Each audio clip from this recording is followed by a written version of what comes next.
Assalamualaikum warahmatullahi wabarakatuh. Sahabat beriman, kita tahu bahwa Nabi Sulaiman alaihissalam adalah satu dari 25 nabi dan rasul yang wajib diimani. Nabi Sulaiman merupakan nabi yang mempunyai kerajaan terbesar di dunia. Nabi Sulaiman juga memiliki beberapa mujizat yang sangat luar biasa, serta memiliki istri seorang ratu yang sangat cantik. Siapakah ratu itu, dan apa mukjizat Nabi Sulaiman, serta apa yang membuat ratu itu mau menjadi istri Nabi Sulaiman? Tonton video ini sampai akhir agar tidak sesat. Nabi Sulaiman alaihissalam merupakan salah satu keturunan rasul dan raja yaitu Nabi Daud alaihissalam. Sebelum Nabi Sulaiman diangkat menjadi seorang rasul oleh Allah Subhanahu wa Ta'ala, Nabi Daud merupakan seorang pemegang kerajaan terbesar di dunia dan juga seorang Rasulullah. Nabi Sulaiman sudah cerdas sejak kecil. Ketika masih kecil, Nabi Sulaiman mampu menangani dan memecahkan di antara warga Bani Israel. Kecerdasan dan kebijaksanaan inilah yang membuat Sulaiman terpilih menggantikan ayahnya, yaitu Nabi Daud untuk memimpin Bani Israel. Di samping itu, Nabi Sulaiman diberi mukjizat oleh Allah Subhanahu wa Ta'ala yaitu dapat mengerti bahasa binatang. Hal ini sebagaimana termaktub dalam salah satu surat Al-Quran, yang artinya, Hai sekalian semut, masuklah kamu ke dalam sarangmu, agar kalian tidak terinjak Sulaiman dan bala tentaranya, sedangkan mereka tidak mengetahuinya. Mendengar itu Sulaiman tertawa seraya berdoa kepada Tuhan, Ya Tuhanku, tetapkanlah hatiku buat bersyukur kepada Engkau, yang telah memberikan karunia kepadaku dan kepada ibu bapakku, dan masukkanlah kami ke dalam hamba-hambaku yang soleh. Quran Surat An-Naml ayat 18 hingga 19. Dan juga Nabi Sulaiman diberi mukjizat oleh Allah Subhanahu wa Ta'ala untuk memerintahkan dan menundukkan angin dan bangsa jin, seperti dalam salah satu surat dalam Al-Quran yang artinya, Dan telah kami tundukkan untuk Sulaiman angin yang sangat kencang tiupannya yang berhembus dengan perintahnya ke negeri yang kami telah memberkatinya, dan adalah kami maha mengetahui segala sesuatu. Quran Surat Al-Anbiya, ayat 21. Para jin itu membuat untuk Sulaiman apa yang dikehendakinya dari gedung-gedung yang tinggi, patung-patung dan piring-piring yang besarnya seperti kolam dan periuk yang tetap berada di atas tungku. Bekerjalah wahai keluarga Daud untuk bersyukur kepada Allah, dan sedikit sekali dari hamba-hambaku yang berterima kasih. Quran Surat Saba, ayat 13.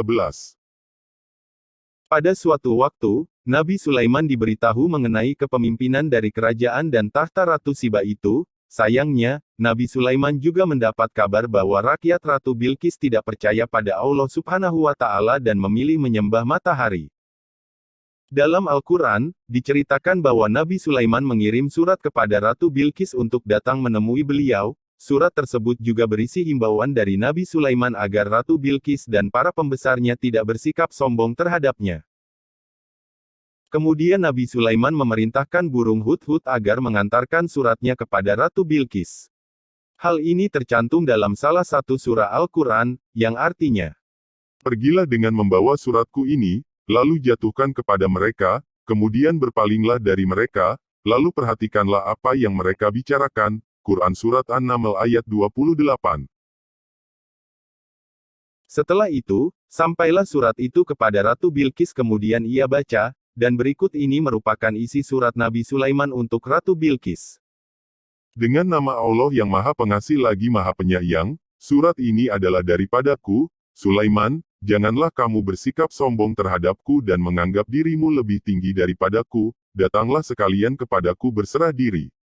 Selanjutnya Ratu Bilqis memberitahu kepada para pembesarannya bahwa ia telah menerima surat dari Nabi Sulaiman, sebagaimana yang disebutkan dalam salah satu surat Al-Quran yang artinya, Berkata ia Bilqis, Hai pembesar-pembesar, sesungguhnya telah dijatuhkan kepadaku sebuah surat yang mulia. Quran Surat An-Naml ayat 29.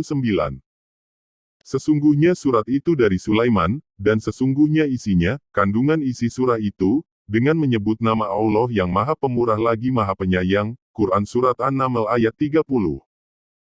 Setelah itu Ratu Bilqis meminta saran kepada para pembesarnya. Secara tersirat para pembesar Ratu Bilqis menyarankan agar mengangkat senjata dan menemui Nabi Sulaiman, sebagaimana dalam salah satu surat Al-Quran yang artinya, Berangkatlah Ratu Bilqis dengan membawa 12.000 pasukannya, Menurut pendapat yang lain disebutkan bahwa jumlah tentara yang dibawanya pada saat itu sangat banyak, sehingga dari jarak 1 farsak dapat terdengar suara gemuruhnya. Quran Surat An-Naml ayat 37. Nabi Sulaiman pun memerintahkan jin Ifrit agar memindahkan atau mendatangkan istana Ratu Bilqis dengan jarak waktu antara Nabi Sulaiman duduk hingga berdiri dari singgasananya. Jin Ifrit menyanggupi permintaan Nabi Sulaiman untuk mendatangkan istana Ratu Bilqis.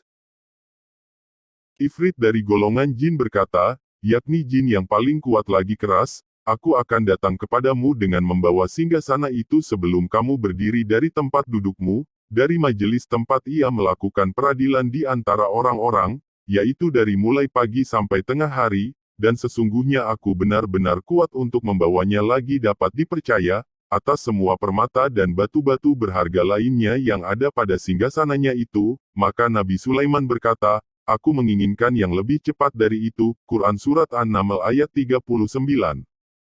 Ketika Ratu Bilqis dan pasukannya tiba di tempat Nabi Sulaiman, ia kaget pasalnya istana yang ada di hadapannya sangat mirip dengan istana miliknya yang ada di negeri Sabah.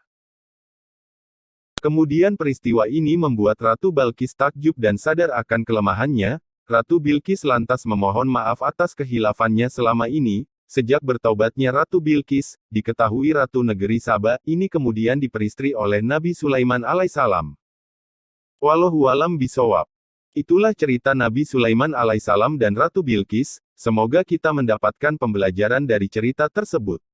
Sahabat beriman, jangan lupa beri informasi dengan share video ini karena sebaik-baik manusia adalah yang paling bermanfaat bagi manusia. Wassalamualaikum warahmatullahi wabarakatuh.